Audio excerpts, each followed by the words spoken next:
تو بات یہ ہے کہ اللہ والوں کی کیفیت ہی کچھ ایسی ہوتی ہے، وہ جتنا زیادہ اللہ کو راضی کرتے ہیں اتنا زیادہ ان پر ان کا گنہگار ہونا کھلتا چلا جاتا ہے، وہ اپنے آپ کو اوروں سے گھٹیا سمجھتے چلے جاتے ہیں۔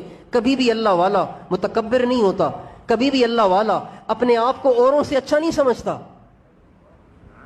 ہاں، اللہ پاک کے قریب ہونے کی نشانی ہے کہ انسان پہ اپنی برائیاں کھلتی چلی جائیں، یہ اللہ کے قریب ہونے کی نشانی ہے۔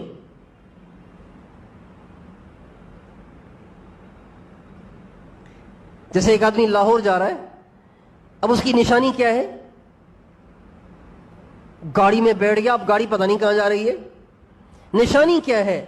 بھائی راستے میں اگر سکھر آ جائے سمجھ جاؤ ٹھیک جا رہا ہے، راستے میں اگر ملتان آ جائے سمجھ جاؤ ٹھیک جا رہا ہے، راستے میں اگر کھانے والا آ جائے سمجھ جاؤ ٹھیک جا رہا ہے، راستے میں اگر اوکاڑا آ جائے سمجھ جاؤ ٹھیک جا رہا ہے، راستے میں پتوں کی آ جائے سمجھ جاؤ کہ لاہور جا رہا ہے۔ لیکن اگر یہ چلا ہے لاہور کے لیے اور راستے میں آ گیا حیدرآباد، تو بتاؤ حیدرآباد جا رہا ہے، کراچی جا رہا ہے کہ لاہور جا رہا ہے؟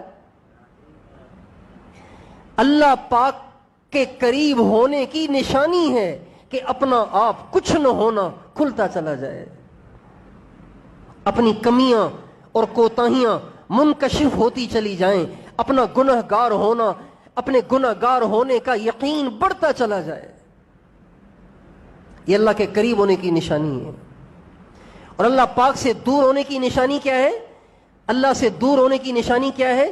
اللہ سے دور ہونے کی نشانی یہ ہے کہ اپنی خوبیاں نہ لگ جائیں، اوروں کی کمیاں، وہ ایسا وہ ایسا وہ ایسا، وہ یوں کرتا ہے وہ یوں کرتا ہے وہ یوں کرتا ہے، ہم دیکھو سارا دن مسجد میں رہتے ہیں، ہم دیکھو پگڑی پہنی ہوئی ہے، ہم دیکھو داڑھی رکھی ہوئی ہے، ہم دیکھو کبھی تہجد نہیں چھوٹتی، ہم دیکھو روزانہ اتنے گھنٹے مراقبہ کرتے ہیں۔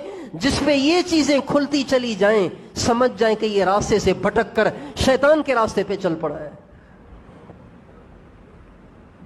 یہ ہمیشہ یاد رکھنے کی بات ہے، اللہ کے قریب ہونے کی نشانی ہے اپنی کمیوں کا کھلتے چلے جانا، اپنی گنہگاری کا یقین بڑھتا چلا جانا، یہ اللہ کے قریب ہونے کی نشانی ہے۔ مسلم بن عقیل اہل بیت میں سے ہیں، آل رسول میں سے ہیں، اور اللہ کے نام پر اللہ کی رضا کے لیے اپنی جان کا نذرانہ پیش کر رہے ہیں۔ چند منٹوں میں ان کی گردن کو تن سے جدا کیا جانا ہے، لیکن اس موقع پر بھی اپنی گنہگاری کا استحضار اتنا حاوی ہے کہ یہ نہیں سوچ رہے کہ مجھے مار دیں گے، ہائے بچوں کا کیا ہوگا، ہائے بیوی کا کیا ہوگا۔